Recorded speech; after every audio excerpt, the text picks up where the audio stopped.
నమస్తే. ఇన్నాళ్ళు నన్ను సపోర్ట్ చేస్తూ, ఎంకరేజ్ చేస్తూ మీ ప్రేమని నాకు అందిస్తున్న ప్రతి ఒక్కరికి కృతజ్ఞతలు. అలాగే ఈ వీడియో కూడా ఖచ్చితంగా మీకు ఉపయోగపడుతుంది. లైక్, షేర్ అండ్ సబ్స్క్రైబ్ చేసి మీ సపోర్ట్‌ని నాకు అందించండి. అలాగే ఈ వీడియో పట్ల మీకున్న అభిప్రాయాన్ని కామెంట్ సెక్షన్‌లో కామెంట్ చేసి తెలియజేయండి. ఇప్పుడు వీడియోని చూద్దాం. నమస్తే. Welcome to our channel. నేను కుప్పా పద్మిని. ప్రస్తుతంతో పాటు ప్రముఖ ఆధ్యాత్మికవేత్త, లలిత ఉపాసకులు, వాస్తు జ్యోతిష పండితులు, వాస్తు జ్యోతిష శిక్షణా నిపుణులు బ్రహ్మశ్రీ నానాజీ పట్నాయక్ గారు మనతో పాటు ఉన్నారు. మాట్లాడదాం. సార్ నమస్తే సార్. శ్రీమాత్రే నమః. సార్, అప్పుగా డబ్బులు ఇచ్చాము అవసరానికి, కానీ తిరిగి రావట్లేదు అని ఎన్ని సార్లు చెప్పినా మళ్ళీ ఈ ప్రశ్న అయితే వస్తూనే ఉంటుంది.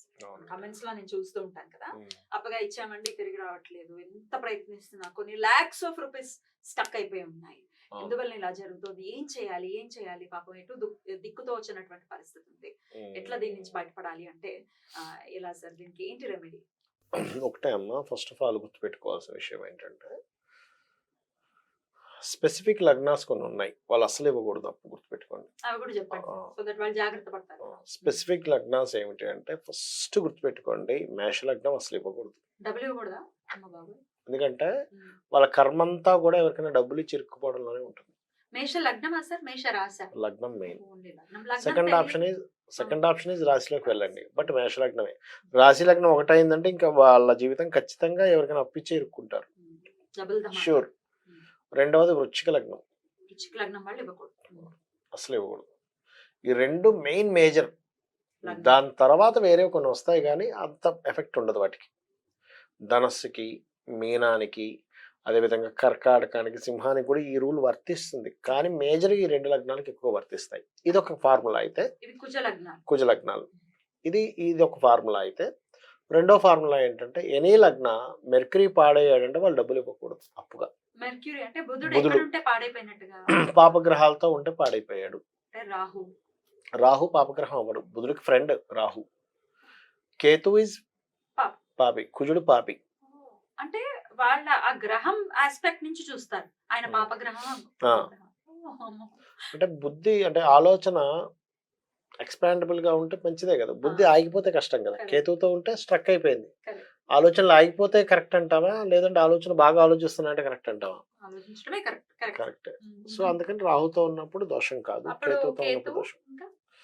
కేతువు కుజుడితో కలవకూడదు, లేదా మందత్వంలో ఉన్నటువంటి అంటే బాగా పోర్ట్ఫోలియో పాడైన శనితో కలిసినా కూడా తప్పే. ఎందుకు జరుగుతుంది అంటే కొంతమంది ఏమో అప్పులు చేసి ఇబ్బంది పడతారు, కొంతమంది అప్పిచ్చి ఇబ్బంది పడతారు. దానికి కారణం ఏమిటి అంటే ఈ బుధుడు పాడవడమే. ఎవరి జన్మజాతక చక్రంలో అయినా వాళ్ళు చిట్ ఫండ్స్ రూపంలోనో లేకపోతే అప్పులు మనీ సర్క్యులేషన్ ద్వారా డబ్బులు వస్తున్నాయంటే వాళ్ళకి మెర్క్యూరీ చాలా బాగున్నాడు అని అర్థం. వాళ్ళకి అది బాగలేదంటే ఇంకా పోతాయి. కొన్ని సందర్భాల్లో ఈ ఇందాక నేను చెప్పిన మేష వృశ్చికం వాళ్ళకు కూడా డబ్బులు వస్తాయి కొన్ని సందర్భాల్లో, అన్నిట్లో కాదు. ఎప్పుడు వస్తాయి? వాళ్ళకి మెర్క్యూరీ చాలా బాగుంటే వస్తాయి మళ్ళీ. బట్ 99.99% కేసెస్ ఈ లగ్నాల వాళ్ళు ఇవ్వకపోవడమే కరెక్ట్. అయితే దీనికి ఏం చెప్పారు శాస్త్రంలో అంటే, మీరు ఒకవేళ అప్పుల పాల్లో ఇరుక్కున్నా, మీరెవరికైనా డబ్బులు ఇచ్చి డబ్బులు రావాలన్నా సింపుల్ ఒకటే గుర్తుపెట్టుకోవాలి, బుధవారం రోజు విష్ణువుని, అపర్ణాదేవిని అర్చించాలని చెప్తుంది శాస్త్రం. బుధవారం విష్ణు సహస్రనామాలు రెగ్యులర్గా విష్ణు సహస్రనామాలు చదువుకుంటే ఇంకా త్వరగా మీకు క్లియర్ అవుతాయి. అప్పు ఎవరికైతే ఇచ్చామో వాళ్ళ దగ్గర నుంచి కనీసం మంగళవారం రోజు ఎంతో కొంత డబ్బులు తీసుకోవాలి. 1,00,000 ఇచ్చాం, వేరేదేదో కట్టాలి, ఇవ్వట్లేదు బాబు, నువ్వు కనీసం మంగళవారం ఒక 5,000 ఇవ్వని తీసుకోవాలి వాళ్ళ దగ్గర. ఈ అపర్ణాయ నమః చేసుకుంటే వస్తుంది. ఓం అపర్ణాయే నమః అనే మంత్రం. సామవేద దండోపాయాలన్నీ కూడా ప్రయోగాలు చేయాల్సి వస్తుంది, తప్పదు. మంచిగా చెప్పి చూడాలి. ఇప్పుడు ఒక్కొక్కసారి కొంతమందికి పాపం వాళ్ళకు ఉండదు, అలాంటప్పుడు మనం ఏం చేయలేం. ఇప్పుడు వాళ్ళ దగ్గర అసలే లేవు, ముందే వాళ్ళు ఆశ అయిపోయారు. ఇంకా మనం అట్లాంటి సందర్భాల్లో మనం ఆ వ్యక్తిని మనం ఏదో ఇంకా ఇచ్చేయడం తప్పితే, ఇంకా వాళ్ళకి ఏదో ప్రాపర్టీ ఉంది, ఏదైనా ఉంది, అమ్ముకొని ఇస్తాడు. ఎందుకంటే వీళ్ళ పరిస్థితి కూడా, వీళ్ళు కూడా మరి వీళ్ళకి కూడా డబ్బులు కొట్టుకుని రావు కదా పాపం, ఇచ్చిన వాళ్ళకి కూడా అంతే కదా. కాబట్టి బుధవారం అర్చించాలి. ఒకటి గుర్తుపెట్టుకోండి, 3 రకాలు ఉంటాయి. ఒకటి బిల్వపత్రంతో శివుని అర్చించడం బుధవారం నాడు, తులసి దళంతో విష్ణువుని అర్చించడం బుధవారం నాడు. సహజంగా రోజు ఒక అరగంట సేపు కనుక ఓం అపర్ణాయై నమః, ఇదేమిటి అంటే అమ్మవారు పర్ణములు వదిలిపెట్టింది శివుని కోసం. పర్ణములు అంటే ఎండిన ఆకుని కూడా తీసుకోకుండా తపస్సు చేస్తూనే ఉందట అమ్మవారు.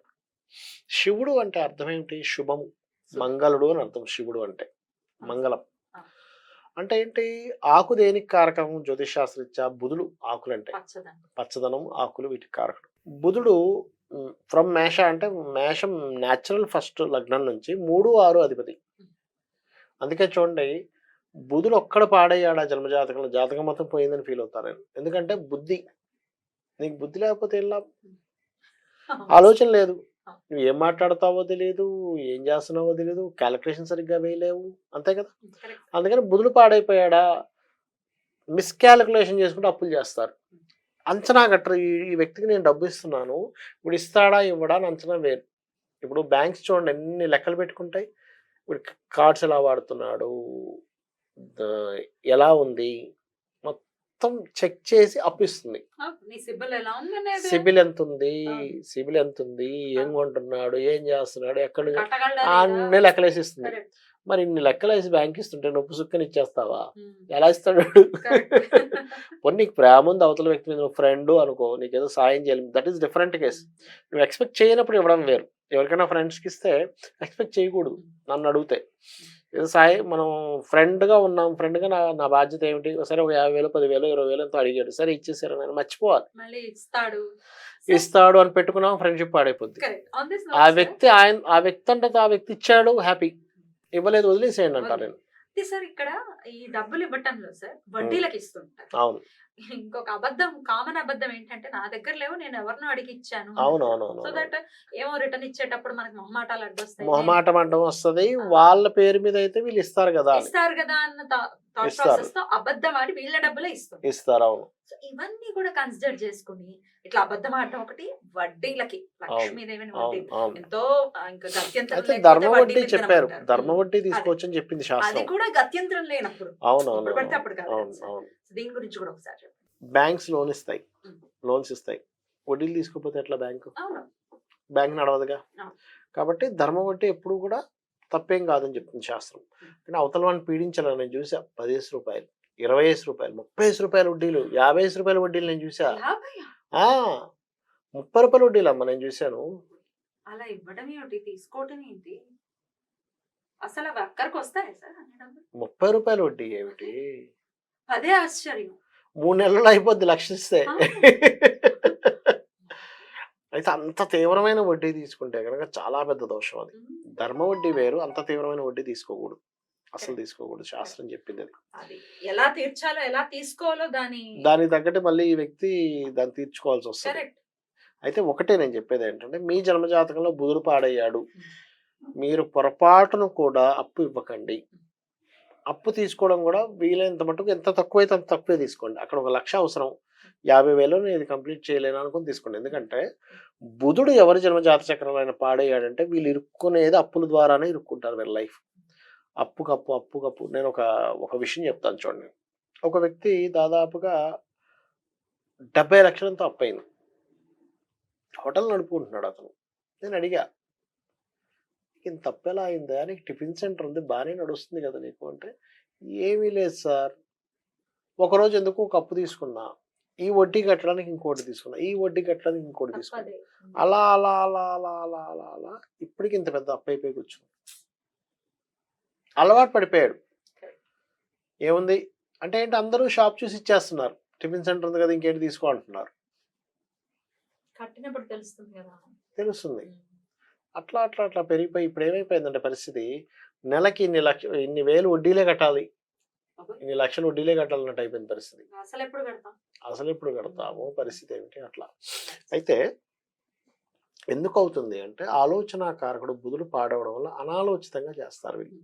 అందుకే చిన్నప్పుడే కనుక ఎవరి జన్మ జాతకం అని చూసి బుధుడు పాడేయాడంటే ఫస్ట్ వాళ్ళకి మనం చేయాల్సింది ఏమిటంటే, తులసి దళం ఒకటి మెడలో వేయాలి, తులసి మాల ఒకటి మెడలో వేయాలి.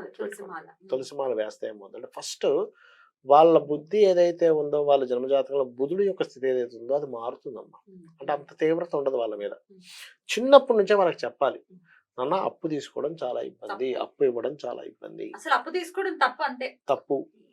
నీకు ఇంకా ఎంతో ఇంకా అవసరం పడింది, ప్రాణాపాయం, నీ హెల్త్ పాడైపోయింది, లేకపోతే ఇంట్లో ఫుడ్ పెట్టలేని స్థితి వచ్చింది, అప్పుడు వరకు నువ్వు తీసుకో.